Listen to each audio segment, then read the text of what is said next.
Grace and peace to you from our loving Creator God, and from the one who came to show us that love, Jesus the Christ. Amen. Let me invite you into the scene of today's reading from Matthew's Gospel. The Jewish leaders are once again trying to entrap Jesus, this time by asking a politically loaded question. Is it lawful to pay taxes to the emperor? On one side, we have the Pharisees. On the other, the Herodians, two unlikely allies who unite in an attempt to trap Jesus on what appears to be a strictly political issue. Should the Hebrew people pay taxes to Caesar or not? Normally, these two groups would have absolutely nothing to do with each other. Certainly, they had little or nothing in common. The Pharisees were religious purists and separatists who did not like paying the Roman tax, but did so reluctantly. Less interested in Roman politics than in the legalities of Torah law, it was all about a strict interpretation and observance of that law, and they felt getting rid of Jesus was in their best interest. They had gradually come to see his challenges to Sabbath laws by picking grain and healing on the Sabbath as so radical that they challenged both the political and religious status quo. Jesus had to go.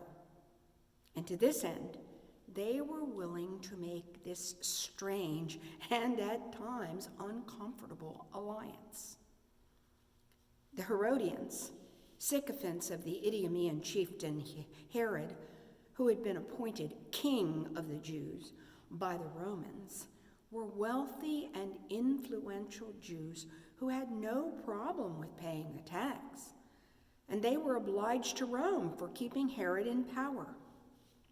They were willing to submit Judaism to Rome and wanted to maintain the status quo because it served them quite well, even if it meant widespread poverty and hardship for the people of Israel, due to the heavy tax burden imposed on the common people by having to pay both the Roman tribute and to support Herod's massive building projects.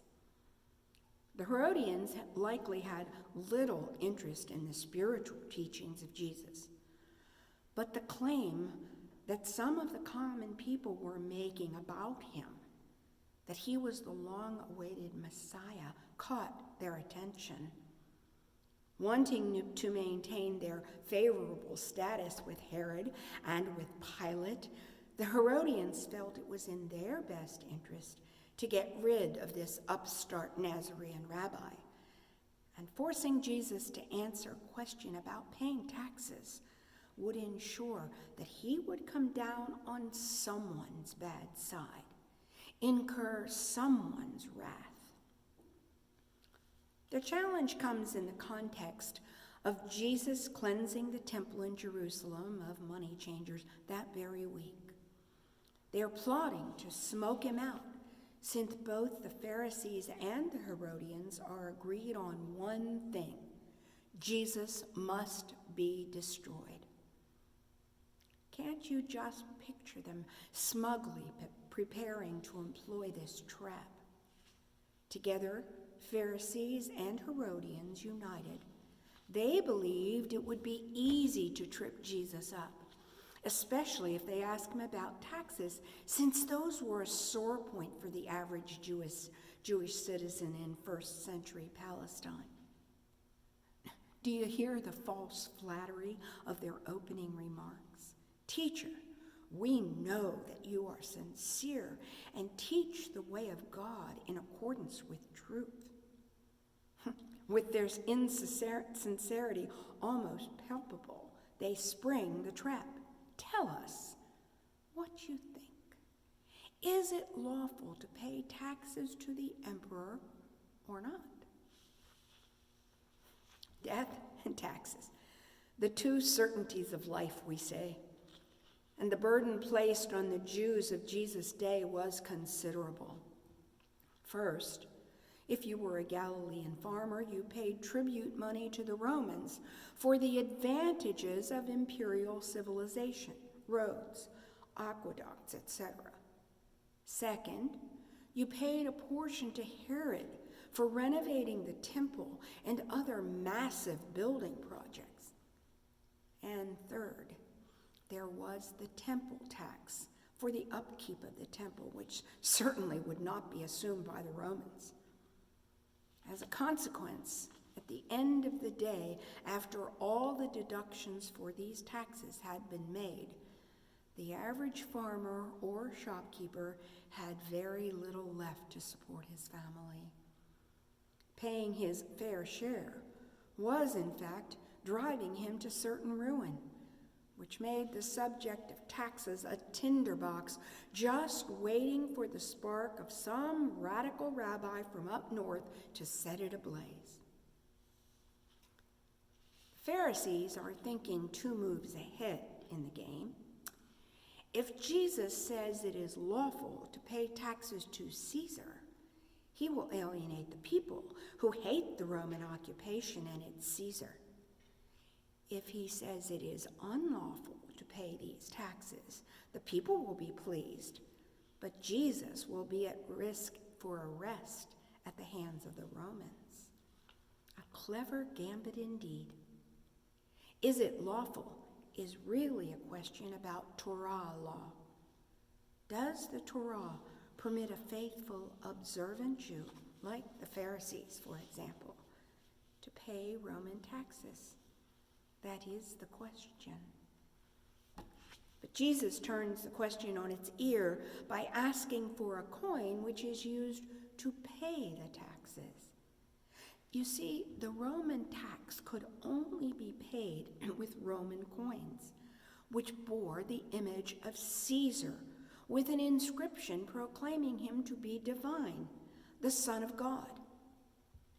And graven images, which is what these surely were to devout Jewish people, were blasphemous and should not even be in the possession of a devout Jew, as it violated the first 2 commandments.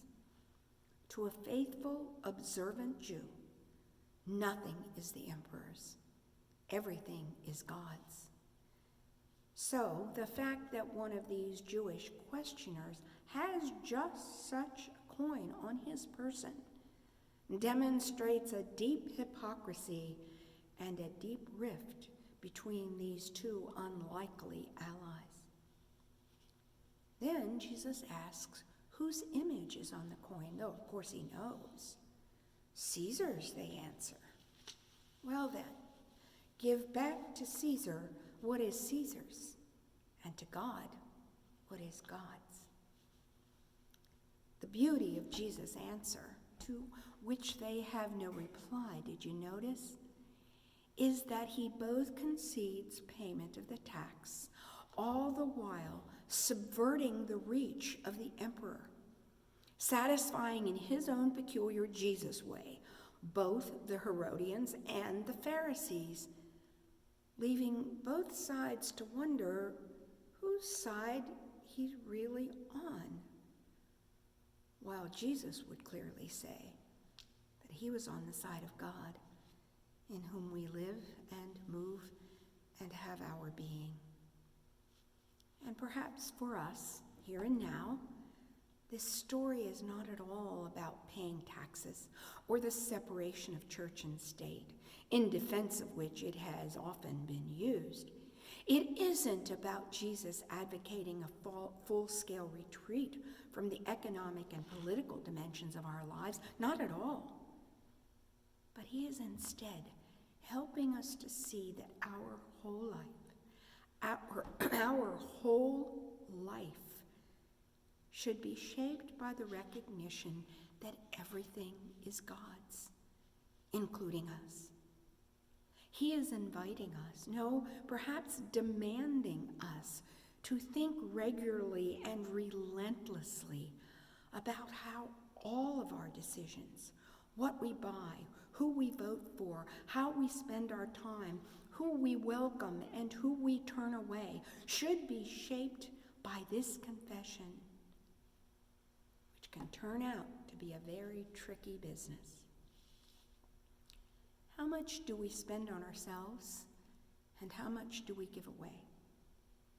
What values about money do we pass on to our children? How much do we permit our lives to be owned by our material possessions? Who gets my time, my attention?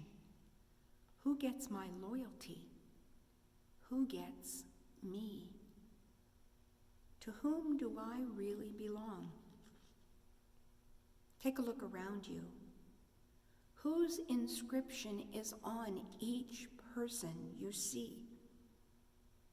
The reality we affirm is each person is made in the image of God.